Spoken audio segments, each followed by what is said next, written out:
వ్యవస్థను మింగింది ఇప్పుడు కుల వ్యవస్థ కదా.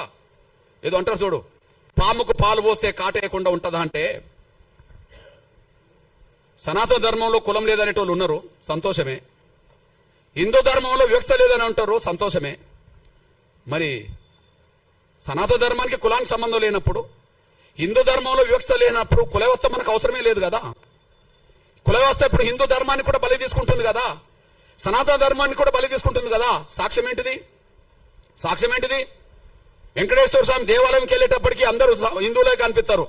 మరి వాళ్ళ సొంత ఊర్లోకి వచ్చినప్పుడు అక్కడ పోయిన వాళ్ళందరూ కలిసి ఒకరినొకరిని ఇచ్చిపుచ్చుకుని ఉండడానికి అవకాశం లేదు కదా.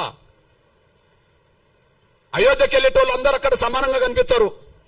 కానీ రాముణ్ణి నమ్ముకున్న వాళ్ళందరూ ఈ దేశంలో అందరూ సమానంగా వాళ్ళ గ్రామాల్లో లేరు కదా. కృష్ణుని నమ్ముకునేటోళ్ళు ద్వారాకి వెళ్ళొస్తుంటారేమో, అక్కడికి వెళ్ళేటప్పుడు అందరూ సమానంగా దేవుడి కాడ కనిపిస్తారేమో. కానీ ఇళ్ళకి వచ్చిన